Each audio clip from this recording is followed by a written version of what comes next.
everyone, welcome back to Welcome to Boredom. Today we're heading to the stables for a relaxing yet strategic card game called Stable Times from Lovemore Games. In this game, you'll be managing your own stable of horses, arranging them just right to keep them happy and score big points. Some horses prefer solitude, others want to be near friends. It's your job as a seasoned trainer to balance it all. So saddle up and let's learn how to play Stable Times.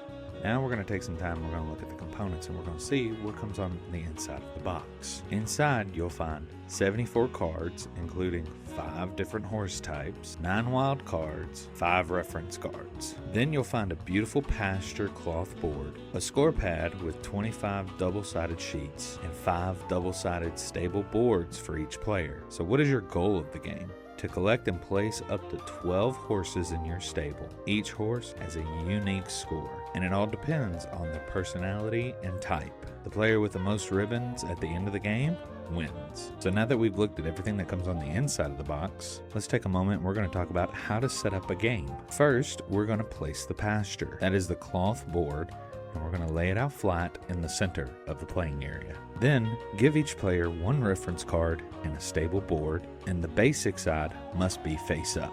Third, shuffle all the horse cards and then deal 3 to each player. Once that's done, place the remaining deck face down on the pasture. Then finally flip 3 horse cards to fill the fields. These are the 3 active spaces that are in the pasture. Now it's time to decide on who's going to be the first player, and the player who recently saw a real horse gets to go first. Now we're going to take some time and we're going to talk about the turn structure and how the turns go. So on your turn, you're going to go through 4 phases. Now, some of these are optional and some of them are mandatory.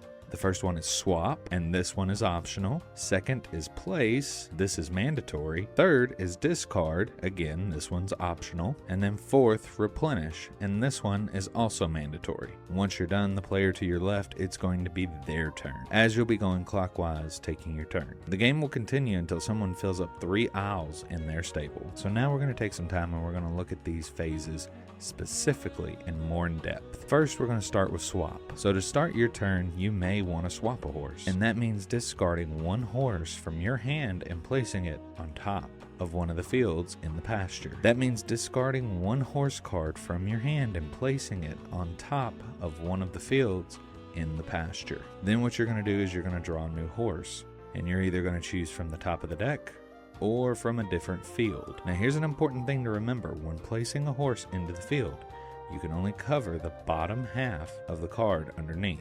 That way everyone can see the top information for scoring. And the next part of your turn is the place phase, and this is the main part of your turn. You can place up to 2 horses into your stable on a turn, but they cannot be in the same aisle. Each player's stable has multiple aisles, and each aisle can only contain 1 type of horse. And those are determined by the color of the card and the symbol that's at the top of the card.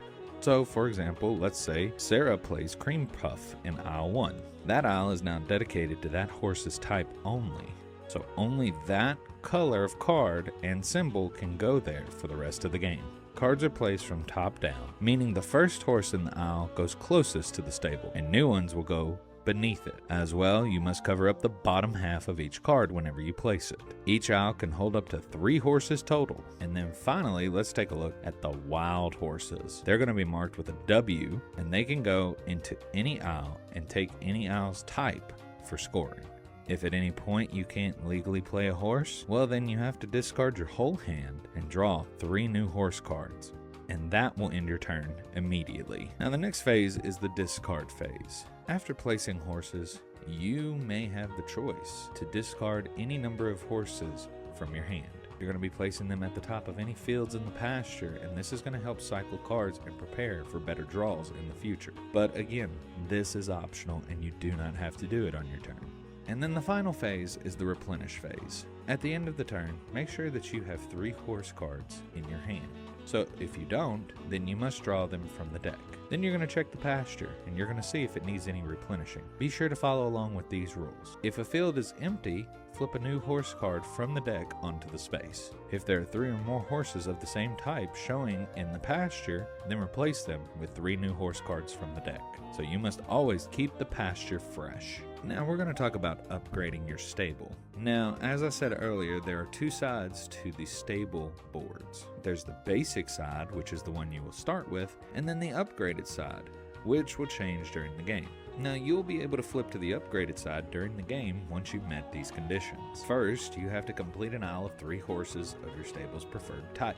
Yes, each stable board has a preferred type that you must get in order to upgrade your stable.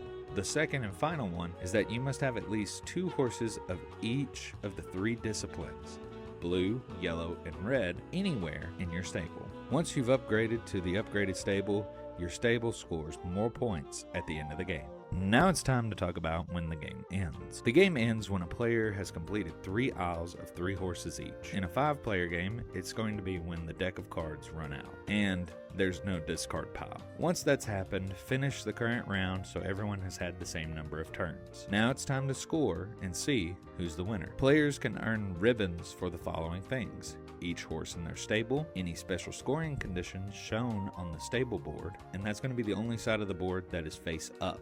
That's going to count for your points. And then having one set of all 3 disciplines, that's going to be worth 5 stars per set.